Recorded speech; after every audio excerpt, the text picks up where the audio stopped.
सा एक सपना था आजादी के मतवालों का। जश्न है ये भारत के आजाद 78 सालों का। ऐसा भी क्या हासिल किया है भारत ने इन 78 सालों में जो तुम सब लोग जश्न मना रहे हो। पहले ही प्रयास में मंगलयान को मंगल ग्रह तक पहुंचाया। सबसे कम लागत में चंद्रयान बनाया। आदिवासी महिला को राष्ट्रपति बनाया। एनडीए और फौज में लड़कियों को दाखिल कराया। हर क्षेत्र में अपने आप को आत्मनिर्भर बनाया। समानता, आत्मनिर्भरता, लोकतंत्र और न्याय। और हम पूछ रहे हैं भारत इन 78 सालों में क्या कर पाया। अरे भाई, आपकी ये बड़ी बड़ी बातें। मैं पूछती हूँ आप सब लोगों से, क्या यही है आजादी का मतलब? क्या यही है आजादी के मायने? मंगलयान को तो मंगल ग्रह तक पहुँचाया, पर क्या लोगों के घर आंगन तक मंगल कर पाए? चंद्रयान बनाया, पर क्या आम जनता की सोच को इतना ऊपर कर पाए? आदिवासी महिला को राष्ट्रपति तो बनाया, पर क्या हम 40,000 बेघर आदिवासियों के लिए घर बनवा पाए? एनडीए में लड़कियों का दाखिला तो करवाया, पर क्या उन छोटी बच्चियों को फैक्ट्री से निकालकर स्कूल के गेट तक पहुंचा पाए? और स्वतंत्रता की बात करते हो मेरे दोस्त, जरा एक बार फिर सोचो, क्या इंसान खुद को स्वतंत्र कर पाया? आइए देखते हैं आजाद भारत का नुक्कड़ नाटक। फूल ले लो फूल, ताजे फूल। फूल लोगे क्या साहब? अरे नहीं चाहिए, ताजे फूल है, बगीचे से तोड़कर लाया हूँ। अरे नहीं तेजो, समझ नहीं आता। चलो साहब, बगीचा तोड़कर लाए हो, आपके बच्चे खुश होंगे। अरे हट गरीब, सारे कपड़े खराब कर दिए। तुम जैसे गरीब लोग कर भी क्या सकते हैं, भिखारी कहीं का। 78 सालों में भी हम अमीर और गरीब के बीच फासले दूर नहीं कर पाए। अमीर और भी अमीर और गरीब होते जा रहे हैं। मैं पूछती हूँ आप सभी से, क्या यही है हमारा आजाद भारत? जनता तेजी से बढ़ती जा रही है मोबाइल और सोशल मीडिया की ओर। जो युवक खेलता था पहले मैदान में, वो लगा रहता है पबजी और इंस्टाग्राम में। मोबाइल बन गया इस युग में इतना खास, अगर मोबाइल हो हाथ में तो हम रहते हैं बिंदास। बेटा, ओ बेटा, सुनो, मुझे भूख लग रही है, जरा खाना ले आओ। अरे दादाजी, कोई और दे देगा ना, हमें डिस्टर्ब क्यों कर रहे हो? हमें सेल्फी लेने दो। पता नहीं क्या हो गया आजकल के बच्चे को, मोबाइल के सामने तो सेल्फी ऐसे लेते हैं जैसे कि इनके मुंह को लकवा मार गया हो। पता नहीं क्या होगा इनका। बेटा, तुम तो सुनो मेरी बात। अरे तुमने वो नई वाली वेब सीरीज देखी? क्या नाम था उसका? पता नहीं है किस वेब सीडी की बात करते रहते हैं। हमारे जमाने में तो सांप सीढ़ी हुआ करती थी। बेटा, तुम तो सुनो मेरी बात। दादाजी, आप जाओ यहाँ से, मुझे प्लीज पबजी खेलने का, खाना कोई और दे देगा। तो देखा आप सभी ने, क्या हो गया आजकल के बच्चे को, मोबाइल के हाथ में आते किसी की सुनते ही नहीं। कहाँ गए इनके संस्कार? अगर आज ही खेलेंगे पबजी तो आगे जाकर बेचेंगे सब्जी।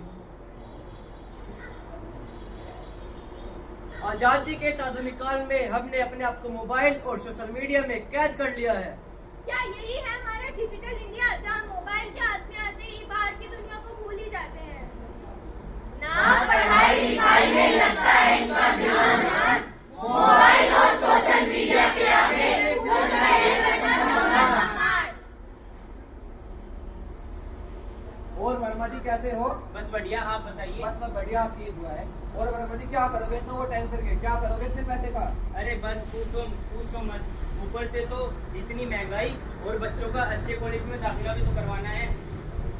समय के साथ साथ त्याग और बलिदान का सिलसिला यूं ही चलता रहा। पिता के परिश्रम और माता के बलिदान से छोटू ने अपने सपनों की उड़ान भरी, परंतु शादी के बाद वो कुछ बदल सा गया। आइए देखते हैं क्या होता है आगे।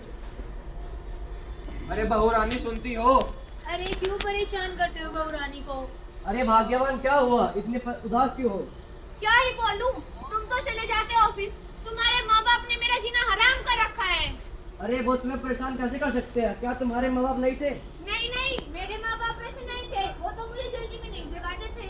वो बूढ़े हो गए हैं, इसलिए वो तुमसे कम ही बोलते होंगे। ठीक है, मुझसे नहीं होगी तुम्हारे माँ बाप की सेवा। या तो तुम उन्हें वृद्धाश्रम छोड़ाओ या मैं अपने मायके चली जाऊंगी। अरे तुम जाओ यहाँ से, मैं कुछ मम्मी पापा से बात करूंगा। छोटू बेटा, तुम्हें कहीं जाने की जरूरत नहीं है, हमने सब सुन लिया है। मैं और तुम्हारी माँ कल ही वृद्धाश्रम के लिए निकल जाते हैं।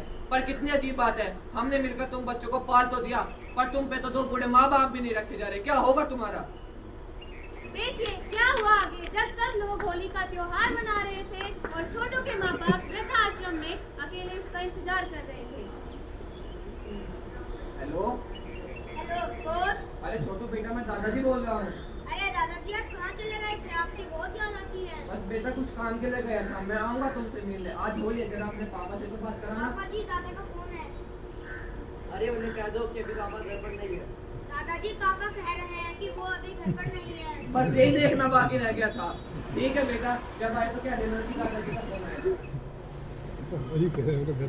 मंदिर में पूजा करे, घर में करे कलेश, माँ बापू तो बोझ लगे, पत्थर लगे गणेश। मैं पूछती हूँ आप लोगों से, क्या यही है आजादी? हमारे यहाँ आज भी बुजुर्गों को उन्हीं के घर में किसी न किसी कारणवश प्रताड़ित किया जाता है और हम आजादी का महोत्सव मना रहे हैं। सोचिए, क्या यही है आजादी?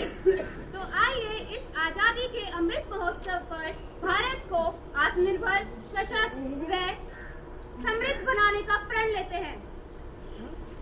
देश को पूरा सम्मान करना होगा, करना होगा, स्वच्छता का पूरा ध्यान रखना होगा, रखना होगा, नारी का पूरा सम्मान करना होगा, करना होगा, कर्तव्य का पूरा ध्यान रखना होगा, रखना होगा, देश को सबसे ऊपर रखना होगा, रखना होगा, संस्कृति का पूरा मान करना होगा, करना होगा।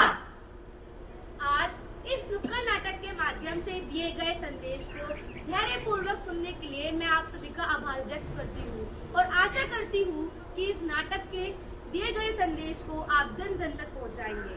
धन्यवाद। जय हिंद, जय भारत।